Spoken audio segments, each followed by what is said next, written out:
Welcome to Crafty Homestead Corner. Today we are going to go over the materials that you'll need to get started with crochet. This video is intended for someone that wants to go to the store and have this video download so it's easier to access and then figure out what they need there. So this is if you don't have yarn, you don't have a hook, and you're just complete rope beginner.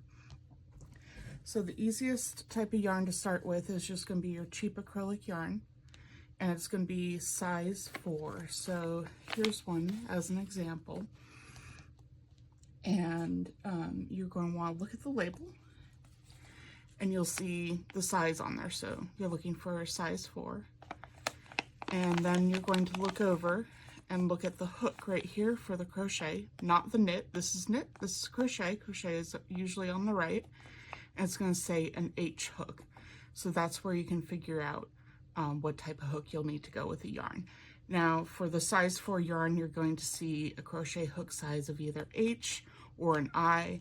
The one that says I is going to be usually a bigger or larger yarn. I recommend the ones that say I, but H is fine too.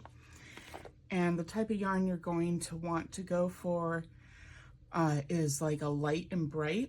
This would be a great color to start with, so you can see the shadows in between the stitches. This would also be a good color to start with. This is a decent color to start with, a little bit darker than I'd like.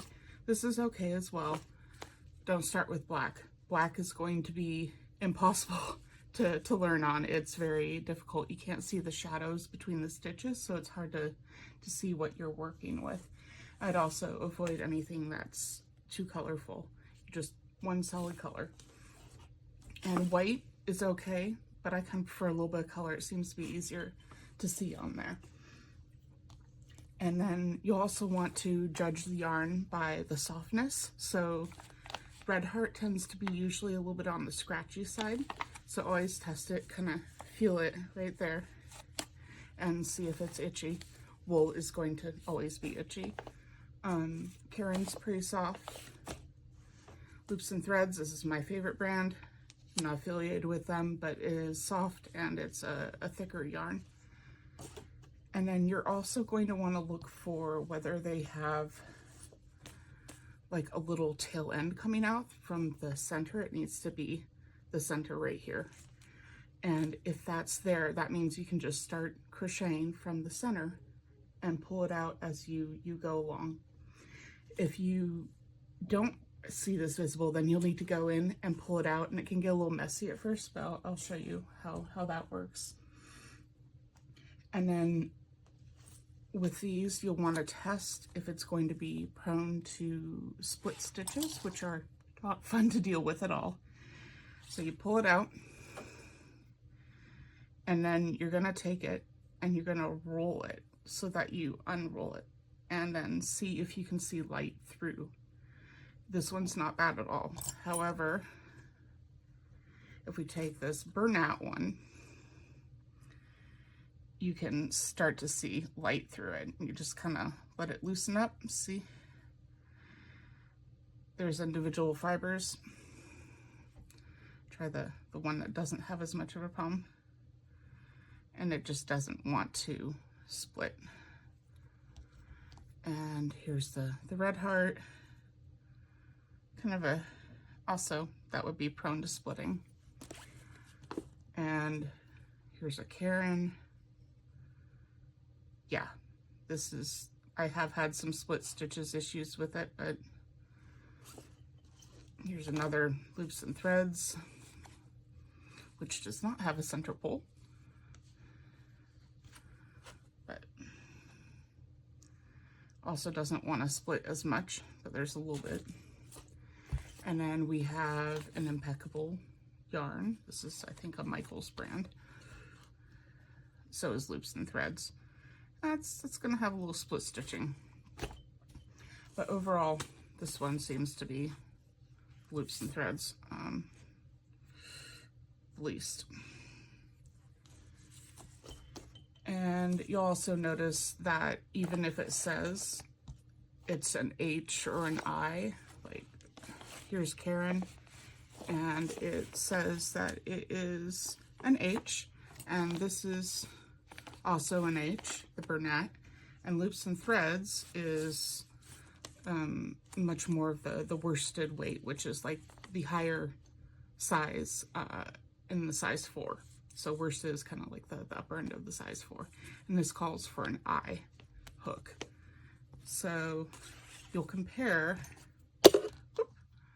on these. You can see what kind of size they are by taking it and wrapping it around a hook and seeing how many times it can go around. I'm just going to go this little bump here. So we have 1, 2, 3, 4, 5, 6, 7. Because this looks like a smaller size yarn. And then here we have a 1. That's a 2, 3, 4, 5, 6, also a 7.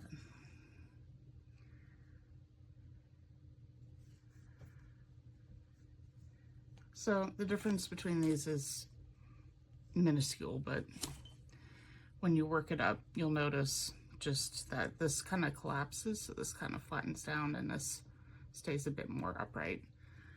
You can always do like one size down or one size up on the crochet hooks, but if you go one size down, you're going to have a thicker fabric that's more stiff. If you go one size up on the crochet hook, you're going to have something that has more holes and is kind of more floppy on the texture there. Now for the crochet hooks, these come in all sorts of different sizes and shapes depending on what you need. And this is going to be your cheapest hook along with the classic plastic crochet hooks. If you have sensory sensitivities, like you have issues with raw cotton or nails on chalkboard kind of sounds and feels, then I would avoid plastic with acrylic yarn because it kind of gives that feel to it, and it's a bit unpleasant. So I would go for the metal ones, the aluminum ones. This is going to be your cheapest one, and it's also going to be not too comfortable to hold. So you really have to grip it. This is going to be the easier one. This is a Loops and Thread. It doesn't have the brand name on it, so there might be other brands that sell it as well. But I really like the length and the fact that it's easy to grip. This one also, you'll see these around quite a bit. They are the same length as this one, just about. And the grip is a little bit smaller, and you can really feel the difference. It's just not quite as easy, but it's still doable. And with this, how I would do it, since I'm hypermobile, so my hands are really flexible, so I can't do some of the grips like this. This is, if you can crochet with this kind of grip, if that doesn't put too much pressure here and here, then you'll want a hook that you can adapt for, because this is a faster way to crochet than this. So for me, if you're hypermobile, you'll probably want something shorter like this. You can kind of stick in the hand like that and then grab here, and that has a nice big grip. And then you have your finger here so that your finger is close to the work you're going to be doing. Here's, let's see, all of these we have an H. This is an I hook, but it says 5.5. You'll notice the millimeter. You can also see that on the label. Like on this label, it says H, or, okay, that's worn out.